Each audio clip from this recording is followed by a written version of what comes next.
The silver pen stopped 1 inch above Luca's signature as I saw the wrong family crest.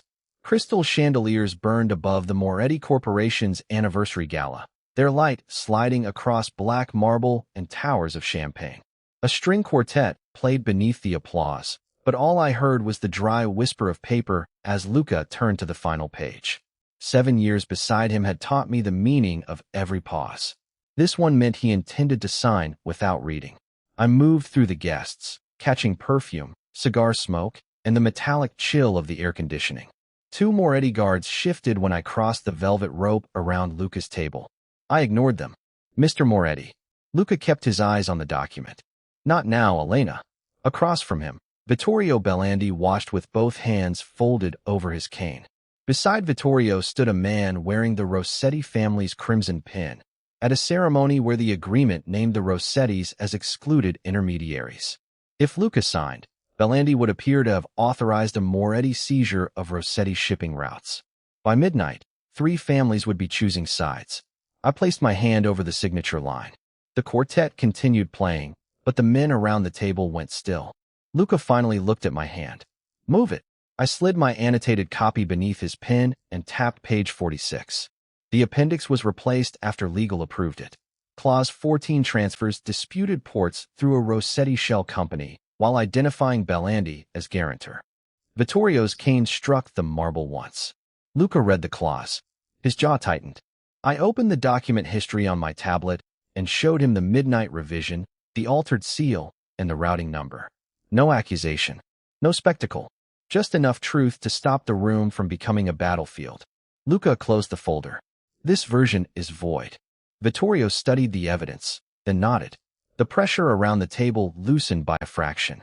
Glasses touched trays again. The music found its rhythm. Luca took my corrected file without looking at me. Not a thank you. Not even my name. Have clean copies on my desk by 6, he said. And reconcile every active agreement before morning. It was 11:38 p.m. My untouched dinner waited outside his office upstairs, beside the narrow leather chair, where I had spent 7 years anticipating disasters he never knew had approached him. Of course, I said. He had already turned toward Vittorio. Laughter returned around them, warm and expensive. I crossed the ballroom alone, my heels clicking over marble polished smooth enough to reflect a woman no one there appeared to see. At the elevator, I touched the access badge resting against my collarbone. The plastic edge was worn cloudy from years of locked doors, midnight calls, and emergencies handled before they acquired names. I had once believed that if I became indispensable, Luca would eventually look up and understand who had kept his world standing. I unclipped the badge. The tiny metal clasp made a sharper sound than it should have. For several seconds, I held it beneath the cold elevator light. Then I slipped it into my handbag instead of fastening it back around my neck. The doors opened with a soft chime. Behind me, Luca's voice carried across the ballroom as he summoned someone else. He did not notice me step inside. This time, I did not hold the doors. And as they closed between us, I understood that the next thing I placed on his ebony desk would not be another file. Cold rain streaked the boardroom windows by 9 the next morning, turning the Manhattan skyline into a blur of steel and smoke. Inside, the air smelled of espresso, polished walnut, and the faint ozone of an overheated projector. Elena stood beside the 12-foot conference table without her access badge, one hand resting on a black binder, while Luca occupied the head chair, speaking to 3 division presidents as if the previous night had never ended. Adrian Vale arrived without an entourage. His charcoal coat carried beads of rain, and his shoes struck the marble floor with an unhurried certainty that made every conversation stop. He had been invited to audit a shipping acquisition before Moretti Corporation released $200 million. Luca offered him a chair. Adrian remained standing. Before we discuss payment, I want to know who reviewed the indemnity schedule. Luca glanced toward Elena. My office handled it. The answer passed over her like another closed door. Adrian opened the binder and removed 3 pages marked with narrow blue tabs. Your office missed a substitution buried in the digital copy. These clauses would transfer liability to Moretti while leaving the seller control of the insured assets. One executive shifted in his leather chair. Another lowered his eyes. Luca's face stayed still, but the tendons in his hand tightened around his fountain pen. They didn't miss it, Adrian continued. Paper whispered against wood as he turned the first page around. Elena's initials stood beneath a timestamp from 2:13 that morning. The second page showed her comparison of the original language. The third contained the hold order she had sent before the funds could clear. Adrian looked directly at her. Ms. Elena, did you identify all 3 alterations? Yes. And stop the transfer? Yes. Her voice was level, though the room's refrigerated air pressed cold against her bare collar where the badge had hung for 7 years. Adrian closed the binder. Then you saved this company from acquiring a lawsuit disguised as an asset. Lucas started to speak, but Adrian stepped away from the table and extended his hand to Elena first. Thank you, Elena. You protected every person in this room from signing their name to fraud. The wall clock clicked once. No one moved. Elena looked at the offered hand as though it belonged to a language she had once known and stopped expecting to hear. Then she took it. Adrian's grip was warm, brief, and without condescension. One by one, the executives turned toward her. Not toward Luca for permission. Toward her. Your annotations were precise, Adrian said. Better than the work I receive from most outside counsel. A flush rose beneath Elena's composure, but she did not lower her face. I documented what the agreement concealed. You made a decision, Adrian corrected. Documentation doesn't freeze a $200 million transfer. People do. Across the table, Luca watched her fingers release Adrian's hand. For years, those fingers had placed his coffee at exactly the right temperature, redirected hostile calls, and left solutions beside his elbow before he admitted there were problems. He had known the sound of her footsteps and not the silence that followed when another man said her name. Adrian slid a cream business card across the walnut surface. I'm assembling an ethics and risk division. If you ever want a room where your judgment carries your name, call me. Elena picked up the card. Luca's pen cracked between his fingers, staining his palm with black ink. She works for me. Adrian finally looked at him. Then why did everyone here learn her value from me? The rain tapped harder against the glass. Elena placed the card inside her handbag, beside the badge she had not put back on. Luca saw both before the clasp closed. That afternoon, he ordered her to cancel her dinner and report to his office. This time, Elena did not reach for her calendar. She reached for the sealed envelope in her desk drawer. The brass hands of the wall clock slipped past 7 as the executive floor emptied into a hush of rain, filtered air, and distant elevator bells. Luca's office remained lit, its amber lamps reflected across the black sheen of his ebony desk. Elena entered carrying the sealed envelope in one hand and a gray transfer binder in the other. Her coat was already buttoned. Cancel your dinner, Lucas said, reading a message on his phone. Belandi's counsel is questioning the corrected agreement. I want every active contract reviewed before morning. No apologies softened the order. No question followed it. 7 years had taught him that the machinery around him moved when he spoke, and Elena had always been its quietest gear. She placed the binder on the desk. The thick cover struck the wood with a muted thud. The review schedule is indexed by family, exposure, and deadline, she said. Your interim staff will find the access instructions in the front pocket. Lucas stopped scrolling. The room smelled faintly of leather, coffee gone cold, and the metallic rain drifting through a cracked window. Interim staff? Elena set the envelope beside the binder, aligning both edges with the grain of the ebony. Luca opened it. The resignation letter carried no accusations, only a final date, effective immediately, and her signature in the same precise hand that had steadied his corporation for 7 years. No, the word landed flat and automatic. Elena remained standing. Human Resources will process the remaining documents tomorrow. Luca rose, the leather chair rolling back over the rug. You don't resign in the middle of a crisis. The crisis has a handover file. I'm not talking about the file. For once, his eyes stayed on her face, but recognition arriving only at the edge of departure had the coldness of a light switched on in an abandoned room. He opened a locked drawer, removed a retention agreement, and wrote a figure across its final page. The scratch of his fountain pen sounded unnaturally loud. Double your salary. A private office. Executive protection remains with you. He pushed the offer toward her. Elena did not touch it. The money could have paid years of rent.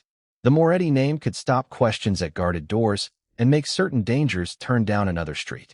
Refusing meant leaving without the salary, the apartment allowance, the car service, or the invisible shield that had surrounded her for so long she had nearly mistaken it for safety. She took her corporate phone from her handbag and placed it on top of the offer. Then came the encrypted key card, the company credit card, and the small silver emergency token issued under Luca's authority. One by one, they clicked against the desk. "Name the number," Lucas said. "This isn't about a number. Everyone has one." Elena looked at the black ink still caught along the side of his palm from the pen he had broken in the boardroom. "That is why you never noticed what this cost me." His jaw tightened. "Take the night. Think clearly. You will withdraw this in the morning." Her fingers rested briefly on the transfer binder, the last map of his world she would ever build for him. "I've spent 7 years doing that." Silence settled between them, broken only by rain ticking against the glass. Elena turned and walked toward the door.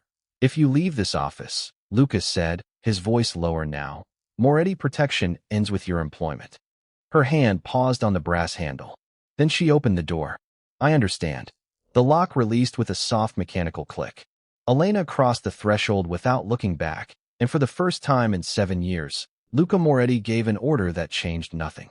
On the ebony desk, her corporate phone began ringing with an urgent Belandi call. Elena's footsteps continued toward the elevator, leaving Luca alone with a crisis, and no right to summon her back.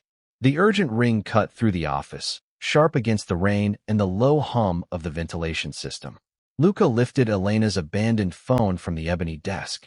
Its glass was still warm from her hand. "Belandi," he answered. Vittorio's voice came through without ceremony. "Your people moved tomorrow's ceasefire meeting to noon. Rossetti received confirmation for 10. Luca looked toward the closed door, then corrected. "We tried. Your security detail refused our courier, and your northern team is already traveling under the wrong protocol." The line went dead. By sunrise, Elena's empty chair had become the still point of a widening fracture. Cold blue light washed across her immaculate desk, where labeled drawers opened onto passwords, schedules, and contact lists.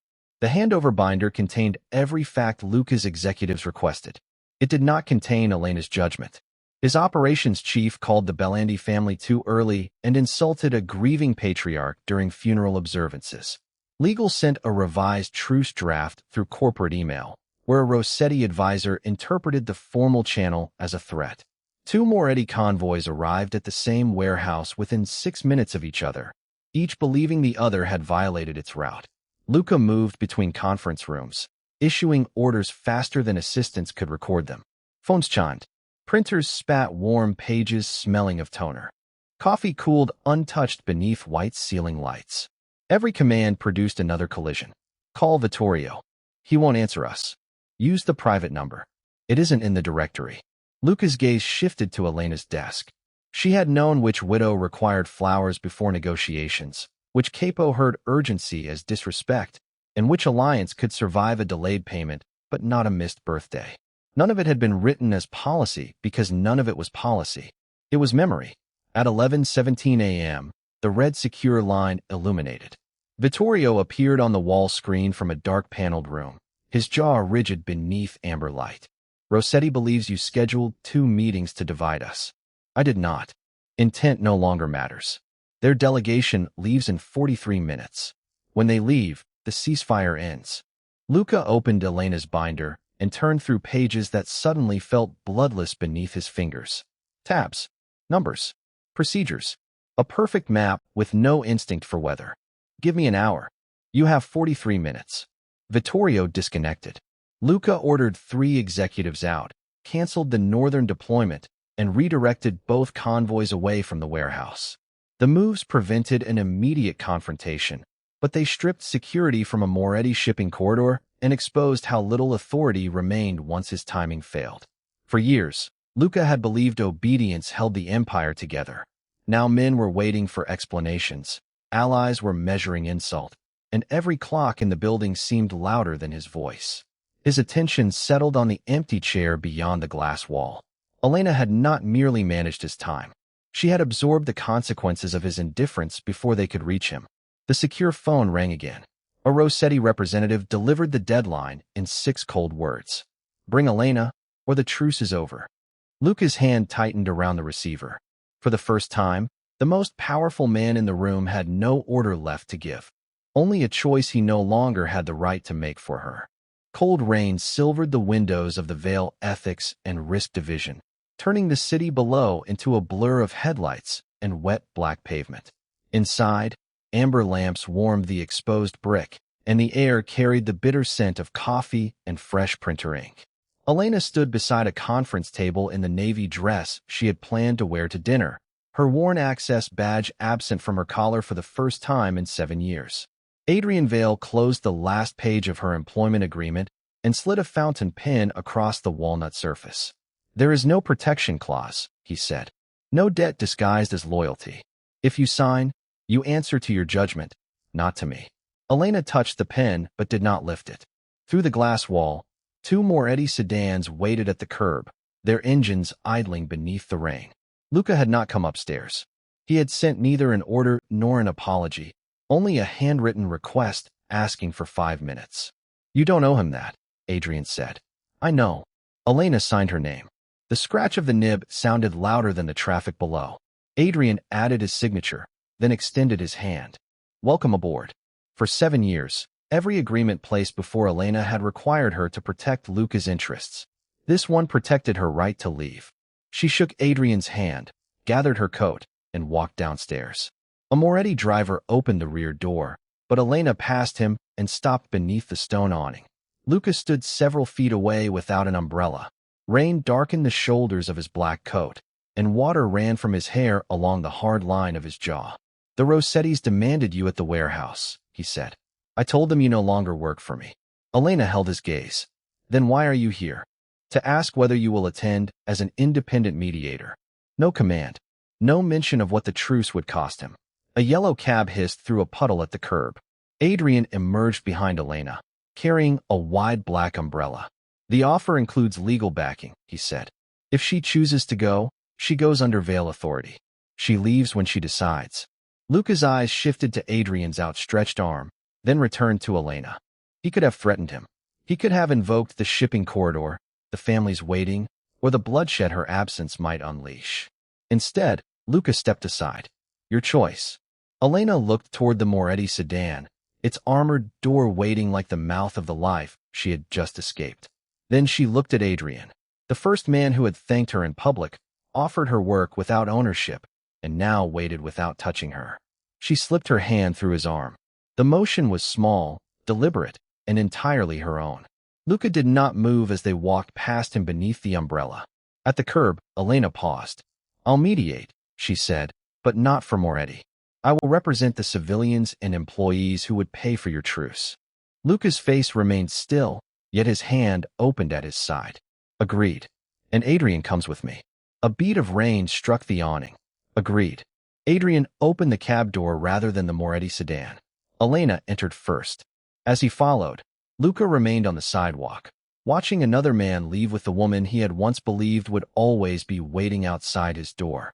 Before the cab pulled away, Adrian placed a slim folder on Elena's lap. A federal seal gleamed beneath the passing streetlights. "There is one condition you should know before we reach that warehouse," he said. "The Rossettis aren't demanding your help. They're preparing to accuse you of creating the crisis." Elena's fingers tightened around the folder. Behind them, Luca's headlights turned into the rain and followed. Fluorescent tubes buzzed above the warehouse conference room, bleaching the steel table and stacked shipping crates in a hard white glare. The air smelled of wet concrete, burnt coffee, and rain carried in on expensive coats. Elena sat between Adrian and the empty chair reserved for Luca, the federal folder unopened beneath her palm. Across from them, 3 Rossetti representatives waited beside a portable scanner. Vittorio Bellandi stood near the loading doors, his jaw tight as chains rattled somewhere in the draft. "The altered agreements came from her credentials," the Rossetti attorney said, sliding printed access logs across the metal. 7 years of unauthorized edits, missing reports, and destroyed originals. Elena studied the timestamps. Then the loading door groaned upward. Luca entered alone, rain darkening the shoulders of his black coat. No bodyguards. No commands. The Rossetti attorney tapped the papers. "Your secretary built the system. Either Moretti identifies her as the rogue actor, or every violation becomes his. Luca pulled out the empty chair, but did not sit. She is no longer my secretary. His gaze settled on Elena, and she speaks for herself. The room held still except for water dripping from the hem of his coat. Elena opened her briefcase and removed a narrow ledger bound with faded red thread. Its pages were smoke-stained, some edges curled brown from heat. These logs are authentic, she said. Adrian turned toward her, but Elena kept her eyes on the Rossettis. I removed reports. I altered routing records. And I burned the paper copies. Vittorio's hand flattened against the table. Luca's face hardened, though he remained silent. Elena opened the ledger. Dates, initials, and destinations filled the surviving pages in her precise handwriting. 7 years ago, Luca's captains began using clerical discrepancies as permission for retaliation. A late payment became betrayal. A mistranslated shipment became theft. Men who never entered these rooms were punished for what executives typed into contracts. She pushed the ledger toward Vittorio. So I intercepted the reports before they reached Luca. The attorney smiled thinly. A confession. A record, Elena corrected. She pointed to the first entry. This discrepancy would have sent Moretti crews to a Belandi-owned apartment building. 43 families lived there. Her finger moved down the page. This one would have closed a Rossetti warehouse and left 68 employees without wages. This one named an innocent driver as an informant. Luca finally sat, the steel chair scraping like a blade across concrete. Each line showed a decision Elena had made without his permission, and a consequence she had carried alone. She had destroyed evidence that could have protected her, because preserving it then would have turned frightened workers into targets. Adrian quietly removed the federal folder from her reach. If you submit this ledger, he said, you lose the clean legal defense I prepared. They can prosecute obstruction. Elena took it back. Then they prosecute the person who made the choice. For once, Luca could not shield her by claiming ownership of her work. For once, Adrian could not save her without overruling her. Elena rose, crossed to the scanner, and fed in the first smoke-darkened page herself. Blue light traveled beneath the glass. Page after page followed, converting 7 years of private sacrifice into evidence no one could erase. When the final sheet emerged, she signed the certification and surrendered the original ledger to the Federal Observer waiting beyond the glass partition. The Rossetti attorney closed his briefcase. Then our accusation stands. No, Vittorio said, lifting one scanned page. Your accusation changes. He turned the document toward Luca. In the margin, beside every intercepted order, Elena had recorded whose authorization created the danger. Moretti captains, Rossetti brokers, Belandi officers. The evidence did not absolve her, but it stripped every family of the lie that she had caused the crisis alone. A federal agent opened the conference room door, cold air spilling across the floor. Ms. Elena, you must remain available for questioning. Mr. Moretti, your counsel has 1 hour to decide whether the corporation will authenticate these orders. Luca looked at the woman who had once erased his crimes to spare strangers, then at the signatures of the men who had profited from her silence. The clock above the loading bay clicked to 11 p.m. In 60 minutes, he would either preserve his empire by letting Elena carry the blame, or place his own hand beneath the blade. Rainwater crawled down the loading bay windows, breaking the city lights into trembling silver lines. The clock clicked past 11:07 as Adrian placed a sealed evidence pouch on the steel table. Plastic scraped against metal, and the bitter smell of burnt paper escaped when he opened it. Luca stood opposite Elena beneath the warehouse's colorless lights. Before you decide what to authenticate, Adrian said, you need to understand what she refused to use. He spread out copies recovered from Elena's smoke-damaged ledger. Payment trails, signed retaliation orders, recordings of captains discussing civilians as leverage. Luca's authorization appeared on enough pages to dismantle Moretti Corporation and send him into federal custody. Yet beside each order, Elena had written a different sequence, who she called, which shipment she delayed, which harmless clerical error she created so armed men arrived at empty buildings instead of occupied homes. One entry stopped Luca's hand. 7 years earlier, he had ordered an investigation after money vanished from a warehouse account. Elena had altered the report to reveal the theft without identifying the bookkeeper's teenage son, whose name a captain intended to use as pressure. The boy had lived because Elena made Luca believe the omission was his own strategic decision. She could have destroyed you years ago, Adrian said. Instead, she kept strangers alive while preserving your authority.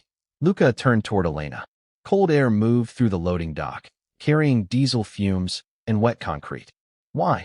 Elena removed a folded page from her coat and set it beside the evidence. Unlike the ledger sheets, it bore no dates or account numbers. It was a resignation letter she had drafted 3 years earlier and never delivered. Luca recognized his name at the top, then the words beneath it.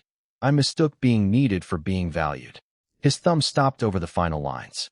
I loved you long enough to excuse what your silence was turning you into. If I stay, my loyalty will become permission. You wrote this 3 years ago.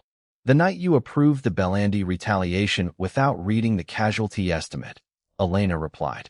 Her voice remained level, but her fingers pressed a pale crease into the leather folder she held. I stopped it. Then I understood I had also protected you from knowing what you had become. Luca looked from the letter to the records. Every quiet correction he had credited to instinct, every bloodless settlement he had accepted as proof of his own control, carried Elena's handwriting beneath it. Her loyalty had never been obedience. It had been resistance conducted from the chair outside his door. Adrian gathered the copies but left the original letter before Luca. I gave you these records because the federal deadline concerns facts, he said. The letter concerns the choice you are making about the woman standing here.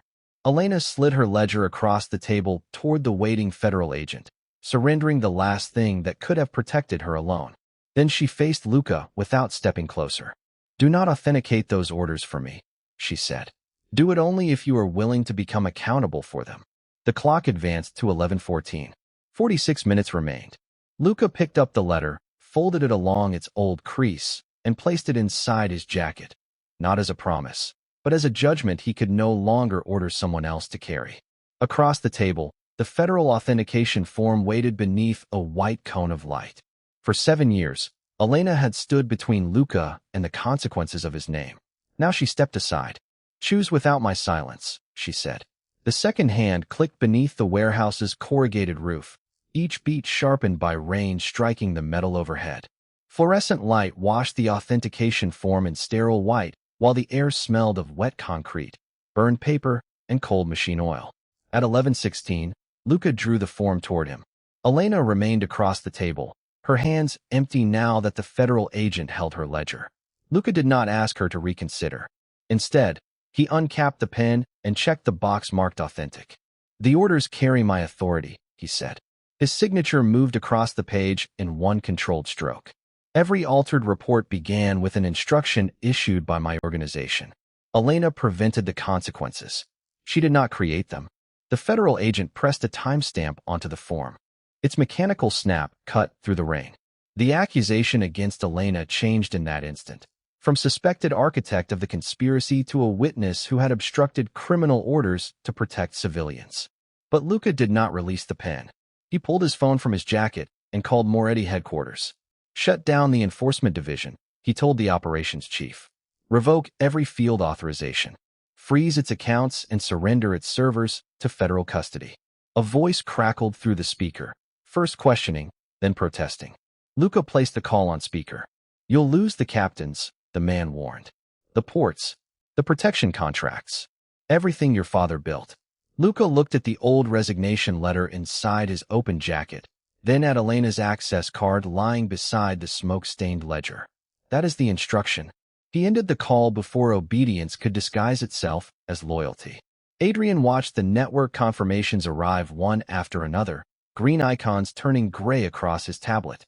Warehouses closed. Payments stopped. Armed crews were ordered home. Luca's empire did not collapse with gunfire. It vanished in muted notifications and the faint hum of a printer producing seizure notices. Then he removed a brass key from his chain and placed it beside the federal form. Private archives. Executive floor. The real books are behind the north wall. Vittorio Belandi's chair scraped the concrete. Those records implicate your capos. Yes. They implicate you. Luca met his gaze. Yes. The federal agent slid a cooperation agreement forward, its paper whispering against the black wood. No immunity was promised. Property forfeiture, criminal exposure, and detention remained printed in hard type beneath the signature line. Luca signed anyway, then recorded the names of the captains who had profited from retaliations against workers and families. Each name cost him another alliance. Each account number stripped another beam from the throne beneath him. Elena finally moved, but only to stand beside Adrian, not Luca. "You understand this does not restore what you ignored," she said. "I do, and it does not purchase my return." "I know." His voice stayed level, though his signet ring left a pale groove when he pulled it from his finger and set it with the surrendered keys. "You owe me nothing." Outside, tires hissed across the flooded loading yard. Federal vehicles stopped beyond the warehouse doors, their blue lights sliding over the wet walls without sirens. Luca buttoned his jacket over the letter Elena had written 3 years earlier and held out his wrists before anyone ordered him to. Yet the agent did not cuff him. "Not yet. Your testimony begins downtown," she said. "Once those doors open, your captains will know who dismantled them." Luca turned toward the steel entrance as its locks began to release. Behind him stood the woman he had once believed would always remain outside his door. Beside her stood the man whose arm she had chosen freely. Ahead waited the ruin Luca had chosen for himself, and one unanswered question no empire could settle. When Elena walked out of this warehouse, would she look back at all? Cold rain swept beneath the rising warehouse door, carrying the smell of wet asphalt and engine exhaust across the concrete floor. Blue light moved over the steel walls, then broke across Luca's outstretched wrists. The federal agent stepped inside with 2 officers, took the surrendered keys from the table, and motioned toward the waiting vehicles. "Mr. Moretti." Luca did not move at first. His gaze rested on Elena, not with the expectation that had governed 7 years of late nights, canceled dinners, and unanswered devotion, but with the stillness of a man who finally understood that looking at someone did not give him the right to keep them. "The resignation," he said, his voice nearly lost beneath rain drumming on the roof. "I should have read it before you had to write it." Elena's fingers tightened once around the strap of her bag. Adrian stood beside her without speaking, rainwater darkening one shoulder of his coat. He offered no shield and made no claim. The choice remained hers. Luca lowered his hands long enough to remove Elena's 3-year-old letter from inside his jacket. The paper was soft along its folds, its ink blurred where warehouse damp had touched it. He placed it beside the cooperation agreement. "This belongs to you." Elena crossed the floor. Her heels struck the concrete with 7 measured echoes. She picked up the letter, looked at the handwriting she had once pressed onto those pages after midnight, and tore it cleanly through the center. Then again, the pieces fell into a steel waste bin, pale against the ash from her surrendered ledger. Luca watched without flinching. "Goodbye, Luca." Not boss. Not sir. His name, given without fear and without invitation. The agent secured one cuff around his wrist. "Will you be all right?" he asked. Elena glanced toward the open door, where dawn had begun thinning the darkness above the loading yard. "I will be honest," she said. "That will have to come before being all right." Adrian opened an umbrella outside, but did not reach for her. Elena stepped beneath it by choice and slipped her arm through his. The gesture was small, almost quiet enough to miss, yet it carried more authority than every order Luca had issued from behind his ebony desk. No one summoned her back. No salary waited to bargain with her. No armed name stood between her and the consequences of her own decisions. She walked because the life ahead belonged to her, including its uncertainty. At the federal vehicle, Luca paused before lowering himself into the back seat. Vittorio Bellandi stood under the warehouse awning, silent witness to a fallen empire. The shutdown monitors behind Adrian flashed confirmation after confirmation until the final Moretti enforcement account turned gray. Luca looked across the rain one last time. Elena reached the edge of the yard, where the umbrella tilted against the wind. For 7 years, she had always turned at a doorway to ask whether he needed anything else. This time, she did not look back. The car door closed with a muted, irreversible sound.